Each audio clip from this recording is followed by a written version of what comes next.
Welcome everyone to another video. Today we are almost complete with our series of Rook endings. Hopefully you've gone through the entire video series, and so now you're ready for some really masterful stuff today. Obviously, we're going to start out today with some practical tricks and ideas. I like to call this practical ideas and tricks, actually.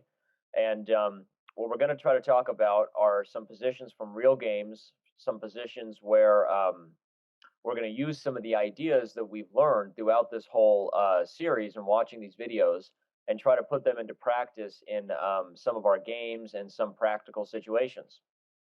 So we're starting with a position here that is, it's actually white to move right now. But the real problem starts now after white goes after this pawn, trying to equalize the situation so that he has a pass pawn to match your pass pawn on the outside. Now, what's interesting about this is that in the game, the player made a big mistake and figured that his outside pass pawn might be enough because it would be harder for this king to get to and the rook to guard because it's an outside pass pawn. So not bad logic, especially for a king and pawn ending. However, in rook endings, typically, unless you get your rook in the most active or let's say the most accurate situation, it can backfire on you, even of material. Even if, let's say, black was right about trying to come down and push this pawn, and right about the fact that his king would be much closer to this pawn than your king and rook are close to this pawn. Even if black was right about that, the real problem was that white still had no losing chances once he put his rook behind the pawn, because of the fact that he has no other weaknesses. To emphasize that, we're going to show that when this king moves, and even if white was to push this pawn, and let's say white was even to just give up this pawn at some point, one of the problems would be, let's say he doesn't do it yet. Actually, let's say he hides the king, and we push down, and now we reach that critical point. If you've seen some of the other positions we've analyzed, where if you push your pawn to the 7th rank, your rook is now stuck. And so if black was to do that, here's an example where white could even just give up the pawn as long as his king stays safe on the king side. To emphasize our idea one more time, the point is that black is not really threatening anything, because as soon as he touches the pawn, white will give check, the king will have to move away, and white will go back. White could even give a couple more checks if he wants to be annoying. But bottom line is, the king has no place to hide when the rook and the pawn are together on the 1st and 2nd rank here. So, even with an outside pass pawn, without weaknesses on the other side of the board, as we see here, white doesn't really have any problems. You really have to look to get your rook in a better situation than just the typical in front of the pawn. So here's a moment right here. This was the beginning of our problem, if you remember. White went to get this pawn. And here's a moment right here where I would recommend pausing the video and taking a second to try to solve this position and see what you might come up here as black. Would you try to go after this pawn? Would you do similar to what happened in the game with another idea, or would you come up with something else different altogether? And that's what the correct plan was here for black. So go ahead and pause the video, and we're going to assume that you're back now.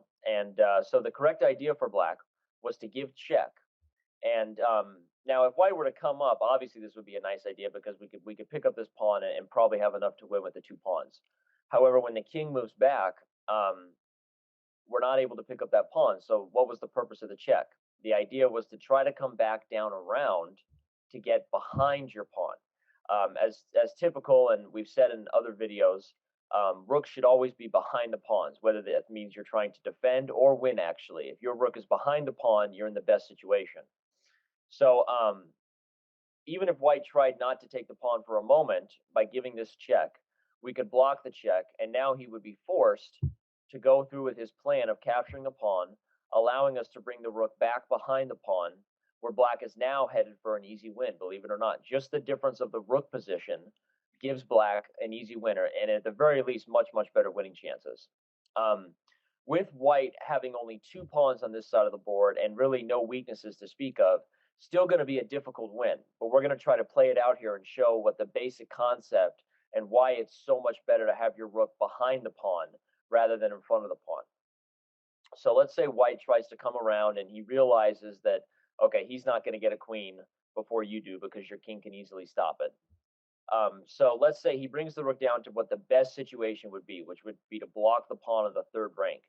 Typically, you'll see this in a lot of rook endgame books. A lot of people will advise you that if your rook is to get stuck in front of the pawn, always best to do it as soon as you can. So bringing it to the third rank was actually White's most optimal defense here. So after White does this, we're able to bring our king forward, and really it doesn't take much to see what the problem here is. The difference of the rook being in front of the pawn versus behind the pawn gives it so much less mobility and options that if that almost any mistake can lose now. If the rook were to ever move out in front of the pawn, he would have no time to give checks or to come after anything, because you see we're only a few squares from queening. And furthermore, which is kind of one of the real important points, and one of the things we've talked about throughout this series, which is thinking a little bit backwards to forwards, which is like, if the pieces were to be traded, are you winning in the king of pawn ending? Where, well, here, for example, if White is to come over and try to win the pawn, at the time of taking the pawn, you'll notice that his king will always be, not even really close to trying to defend the situation. Now, if he tries to sit, once we've made some progress, at some point here, he's going to run into the issue. We've created a target now on g2, so let's say he takes it and he's still sitting. At some point now, he'll run into the problem where we have created, I guess you would call it, a weakness on this side of the board. We have created another target, another problem for him, because our pawn is now so far advanced. So one really easy example might be coming over to try to come down and win this pawn.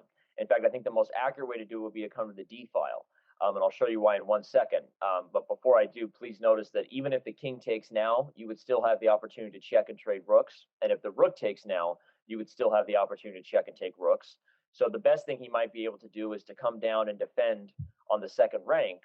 But after we make our progress, even if he was to take here, once again, it's obvious we could check, but just to prove the point, this is also a win. The point is that once we've created this target, this other weakness, and I consider it a target or a weakness because our pawns are so far advanced. Once we've created that problem for him, even an idea like trading rooks this way by cutting the rook off along the rank is also going to be a win, because any defense he might have now, there is no frontal attack defense. From other videos we've done, there is no chance of his king getting back in front of the pawn. There's nothing he can really do. His king is too far, and Black is going to win this endgame based on the fact that that this pawn is too close, and even a basic Lucina idea or something like that. So let's back up and take a look at that one more time. After White comes over to win the pawn, we find this wonderful combination, which I'm sure you found when we paused the video. And when the king moved, we transferred our rook to behind the pawn, which is the key point of this practical idea. He did the best defense he could, which was come to the third rank, but even that was not enough to stop Black from coming in. And you'll notice that I moved the king this way, which allowed me to come to the king side and advance the pawns. But there really isn't much else he can do either, because if the king goes this way, what are we going to do? Well, obviously, we're going to run over here and help our rook and pawn to become a queen. And only so much he can sit. He can sit if he wants, but eventually, as you know, I mean, sitting doesn't last forever. And the truth is, the more you push a pawn, the more it becomes closer to the king, or even gets closer to being undefended by the rook. If you were to push it to the fourth rank, for example, and Black was to make a waiting move, all of a sudden White has real problems. Either he moves this way, allowing us to come into the queen side, or he moves this way, allowing a similar problem on the king side. And this position is lost based on the fact that the rook is in front of the pawn, not in the best defensive position. And so back to our original idea or trick, the point of this position was recognizing our opportunity based on these technical pieces of knowledge that we've picked up throughout our watching these videos. We seize the opportunity, and we recognize that our rook is going to be much better behind the pawn, and we head into an endgame where Black is now going to be winning pretty much no matter what White does. So that's position one, and I hope that that's kind of a simple way. I wanted to keep this position simple to show you a very important idea. It's a very important idea to not miss your opportunity to get your pieces on the right squares, the most optimal squares for allowing you to win. I think sometimes people push and push, or push a pawn and get to the end of a position, and they don't realize that maybe they missed an opportunity to get their pieces on more optimal squares. And so that's a pretty common mistake even by masters. So okay, so with that being said, now we are going to clear this position and set up another one for you, another practical idea or trick, if you will. We're going to start in this position here.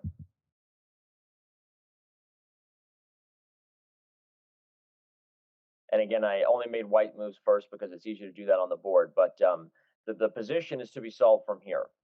White is, in fact, the more accurate setup of the position. We're going to start with this position here to show that white was trying to. I'm sorry. Let's start with the accurate position. I'm slowing up a little bit here because I want to make sure we get all the ideas in. So sorry we lost a few seconds there, but here we go. So as white tries to bring his king to the front of the pawn and in order to set up a Philidor idea, he's obviously got his rook behind the pawn, which if he was able to get a Philidor and give some checks, that'd be nice. But the rook is not really in an optimal position there on e5 because of a trick that black has. So let's go ahead and take a second to try to see what our best option would be in this position. Okay, we're going to assume you're back. And so looking at this position, you could try to make some slow progress by shuffling the king to a side and try to hope that your rook could check his king away to get a Lucina idea. But the most accurate thing to do is recognize one of the other important winning methods we've talked about, which is if you ever have a chance to cut off the king along the file, you should take that opportunity. So here the winning move for black is simply king to f4, gaining a tempo on the rook. And this, again, is from a real game, a practical game, and that kind of explains the awkward position of the rook, because if we were solving a random position where the white pieces were in optimal defensive squares, this rook would probably be back from the pawn. But here we were in a game with doubled pawns. I remember the game. White captured a pawn here, and then tried to bring the king close. And he didn't have time to remove his rook from this tempo by black. So black was able to attack the rook and immediately follow that move by cutting off the king.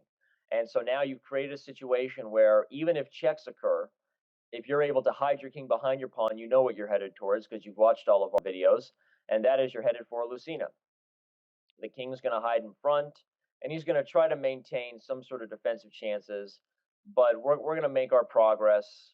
He's going to be giving some checks. We're going to make our progress, eventually reach our goal position of the Lucina. And now the win is easy because we remember the idea. We give check, bring our rook up to the 4th rank, or in this case, because it's black, the 5th rank. And white can wait or do whatever, but now that our rook has improved its position, he's not able to stop the eventual goal of the Lucina position, where the king and rook provide that bridge of protection for the pawn that we talked about, probably why it's called the bridge. So, okay, starting from the beginning position, we see that just a very quick practical trick and idea. Hope you found this move, followed it by the cutoff of the king, seizing your goal position, recognizing what the ultimate goal is of a lot of these rook endings when you're trying to win, which is a Lucina position. And hopefully you saw that idea and you executed it in your own games, and now you are ready to be a rook ending master, or at least until our next position. Okay, so our next position here, one of my favorite positions, and a surprisingly useful position to know, I think. Even though it seems a little bit extravagant, this is a surprisingly useful position to know because whenever you're on the worst side of an endgame, we all like to know how to win, but a lot of us don't take the time to learn accurate drawing ideas, I would say, or how to be good defenders, how to make life difficult for our opponents. And here we're looking at a position where white brought the rook up to defend the pawn. This was a huge mistake rather than keeping the rook behind the pawn. And it allowed black for a trick here that would be surprising. It's surprising to many people, but something to keep in mind, because you may get a position like this where the rook was already along one of the lateral ranks here, whether it be the 4th rank or the 5th rank, defending a pawn. When the rook was already along a lateral rank, this idea we're about to see is very important and might be more common, despite how extravagant it is. It might be more common than you think. And the reason why white played this move, by the way, is because he figured, hey, the rook is stuck in front of the pawn. My king is about 2 squares from coming over, and this game is over, right? This game should be an easy win for white. White got a little bit careless in defending the pawn because the game should be over. The king is going to come over and attack the rook. No way this rook can hold on these squares when the king comes up and helps this pawn start to make its progress. Obviously, if that pawn just gets a few squares further, black might as well resign. So white played rook b4 not because he was totally retarded. It was actually a 2250 rated player, but he figured the game was over. He figured that white's chances of winning were, pretty much not even chances anymore, almost certainty. And so he put the rook on a careless square. So let's take a moment here and pause and reflect and think about what you might do here as black. I mean, all we've talked about in terms of the ideas here is how bad the rook is when it's stuck in front of the pawn. So even with this slight mistake by white, how can you take advantage of that? I mean, what kind of crazy spells or concoctions has Danny thought up with this position? Because it looks to me like white is about to win in just a couple moves. So let's take a moment. We're going to assume you're going to pause the video. Okay, and you're back, and now we see the wonderful answer that we know you solved, and that is black recognized that this rook guarding this pawn, although it seemed optimal at the time because his opponent was about to win easily. I mean, sorry, white was about to win easily by bringing the king over. He guarded the pawn, guarding this pawn, preventing any chances by black. And so, what could possibly be wrong with this? Well, we found what was wrong with it, and that is that the rook, by coming to the fourth rank, created a little bit of a trap of our king. And so when white makes a little bit of progress here, all of a sudden, we're in a position where what's going on with our king over here? No squares to move to. And so white has an easy draw by taking this pawn. Sorry, black has an easy draw by taking the fourth rank pawn. And what's interesting is to notice is that once this rook committed to the fourth rank, if you recognize this trick, if you can remember this idea and see this trick in a practical game, you may be surprised what kind of position you're able to set up. This is obviously from a real game, as I said, all of these are. But although it seems a little bit of an extravagant stalemate trick, something you might see in a crazy problem book, I think it's more practical than you realize because a lot of the time we get careless with our moves and our opponents get careless with their moves. And in fact, rook b4 seemed logical at the time because it was, hey, I'm going to stop my opponent from making any progress with his king. I'm going to guard my pawn, and then I'm going to bring my king over, and the game is over.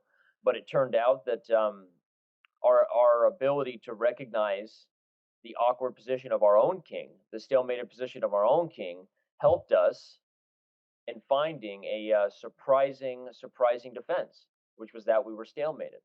Now, you should notice that this move does not achieve stalemate because he doesn't have to take with the king. He can take with the rook, and now you've been freed, and this is a cage that maybe rarely we're unhappy to be freed from this cage because our only chance was this stalemate trick. So the only chance to draw is to take the fourth rank pawn, keeping the rook in its powerful position. The wonderful idea that he had of defending this pawn has now backfired, and black was able to draw this game. So one more time, how is this going to affect your games? Well, again, I mean, imagine a position, not that hard to imagine, where you've got a king in 3 versus, a king and 3 on one side of the board, and he's got another pawn. In that position, unless you're able to get your rook to that optimal defensive square, or you have no weaknesses on this side of the board, as we've talked about, if those things are true, if you have no weaknesses and your rook is behind the pawn, well, then you've achieved a draw anyway. But sometimes that doesn't happen. And here you see that, even with our pawns being a little bit extended and our king being in an awkward position and our rook in a bad place, keeping our wits about us and keeping some ideas in that little database of our head can help us. And when white got careless, just because he didn't want to calculate the lazy idea of this, which should have been an easy win because this pawn and this king are way too close, but because white didn't want to calculate that idea, he committed the rook to a square that guarded this pawn as well as this pawn, and figured he was in an easily winning position. So you see how this could actually happen in a real game. And black recognized his opportunity to trap his own king and create kind of an extravagant stalemate idea that his opponent did not see coming at all. Okay, so that concludes our 10th video here, which is practical ideas and tricks. Um, Not as technical as some of the other things we've talked about throughout this series. You know, talking about just important ideas and techniques that if you want to be a rook ending master, you just absolutely have to know. Here we saw some positions from real games where your database of knowledge of all those things that you learned, all those technical ideas and positions, can help you when you get to these practical games. Things like getting your rook on the optimal position, things like recognizing the awkwardness of your opponent's king. And here we see an example of recognizing the awkwardness of your own king's position and seizing an opportunity for a stalemate idea that, believe it or not, has happened in more than one game, even at high levels. So, not something as far fetched as you might think. And hopefully, my explanations of this position showed you that. So, thank you very much, and hope you enjoyed this video.